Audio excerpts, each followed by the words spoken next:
नमस्कार किसान भाइयों। तो एक बार फिर से आपका स्वागत है अन्नदाता हित चैनल में। तो किसान भाइयों, आजकल देश भर में यूरिया की बहुत बड़ी समस्या है, किल्लत है, किसान बहुत ज़्यादा परेशान हैं। देख रहे होंगे कि किसान दो दो दिन तीन तीन दिन लाइन पर लगा हुआ है, उसके बाद भी उसे यूरिया नहीं मिल पा रही है।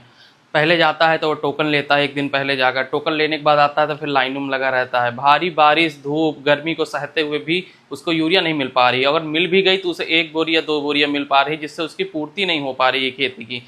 कि आप यूरिया की जगह पे वो कौन कौन से ऐसे खाद या फर्टिलाइजर्स हैं जिनको उपयोग करके आप यूरिया की पूर्ति कर सकते हैं। तो वीडियो के अंत तक बने रहिएगा, क्योंकि मैं पूरी जानकारी देने वाला हूं आपको, अलग अलग करके नहीं, एक ही वीडियो में पूरी जानकारी मिल जाएगी। वो 7 या 9 फर्टिलाइजर ऐसे कौन से हैं जो हमारी यूरिया की जगह पे हम पूर्ति कर सकते हैं। तो किसान भाई, वीडियो के अंत तक बने रहिएगा और चैनल को अगर अभी तक सब्सक्राइब नहीं किया तो चैनल को जरूर सब्सक्राइब कर लीजिएगा।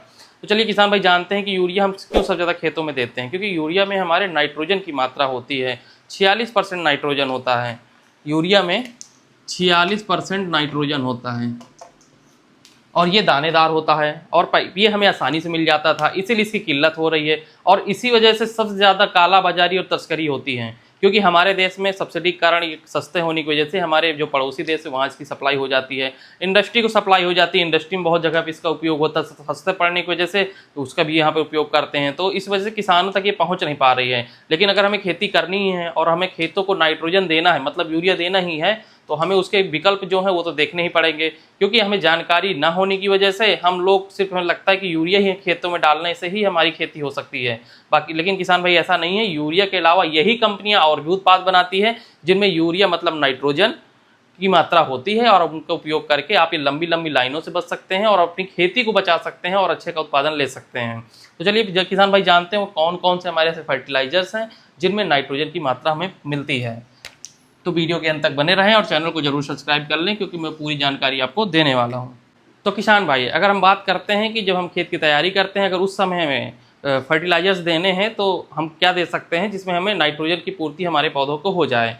तो देखिए, सबसे पहले तो हम बात करते हैं कि हम जैसे डीएपी देते हैं, जो हर किसान जानता है, इसलिए मैंने डीएपी का पहले नाम लिया, डीएपी। तो जब हम डीएपी लेते हैं तो इसमें 18% नाइट्रोजन होता है और 46% आपका फास्फोरस होता है। तो 18% हमारे पौधों को यहाँ से हम नाइट्रोजन दे देते हैं। तो जैसे पहला हो गया। तो दूसरा जो हमारे पास फर्टिलाइजर उपलब्ध है वो है 20-20-0-13 अमोनियम फास्फेट सल्फेट।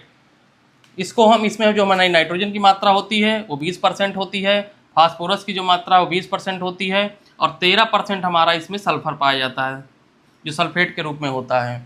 उसके बाद अगले हम फर्टिलाइजर की बात करें, फर्टिलाइजर नंबर 3, तो जो हमारा अगला होता है अमोनियम सल्फेट। उसमें 20.5% आपकी नाइट्रोजन पाई जाती है और 23% आपकी सल्फर पाई जाती है। जो ये होता है, ये हमारे जो हम सब्जियों की खेती करते हैं उसके लिए बहुत बेस्ट होता है, क्योंकि इसमें 23% जो हमारी सल्फर की मात्रा होती है।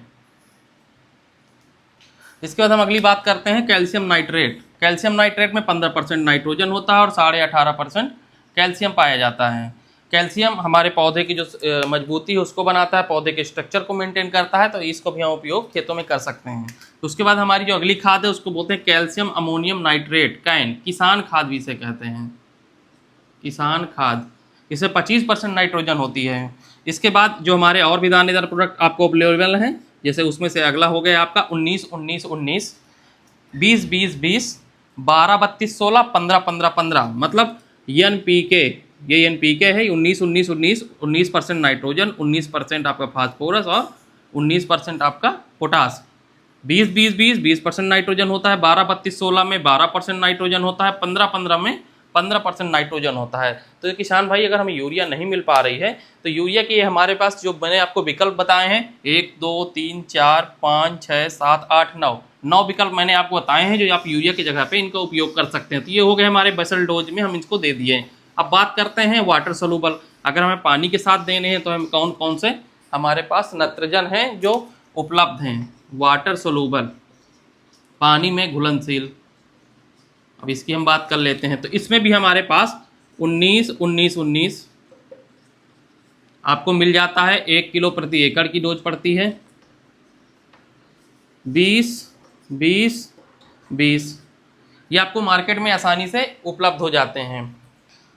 13-0-45, मैंने जो भी बताया फर्टिलाइजर ये आपको मार्केट में आसानी से उपलब्ध हो जाती है। जो हमारे ये 3 फर्टिलाइजर हैं जिसमें नाइट्रोजन की मात्रा पाई जाती है, ये भी हमें मार्केट में आसानी से उपलब्ध हो जाती हैं। इसके अलावा किसान भाइयों का मेरे पास कमेंट आया था कि थायो यूरिया, लेकिन अब ये मिलता है कि नहीं, मुझे तो नहीं, मेरे हिसाब से तो मैंने तो नहीं देखा मार्केट में। 36% नाइट्रोजन होती है थायो यूरिया में।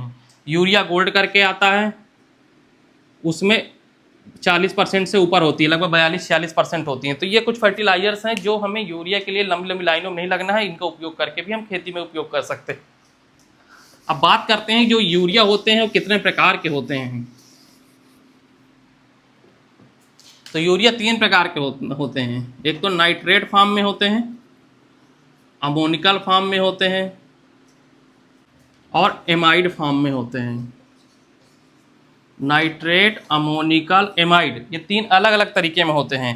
तो जो हम खेतों में सब ज़्यादा उपयोग करते हैं यूरिया ये एमाइड फॉर्म में होता है। और जब कोई फर्टिलाइजर एमाइड फॉर्म में होता है तो ये 3 भागों में टूटता है। तो मतलब एमाइड के बाद वो अमोनिकल में पहले टूटेगा और अमोनिकल के बाद नाइट्रेट में टूटेगा, तब जाके हमारे पौधे को ये प्राप्त होती है यूरिया।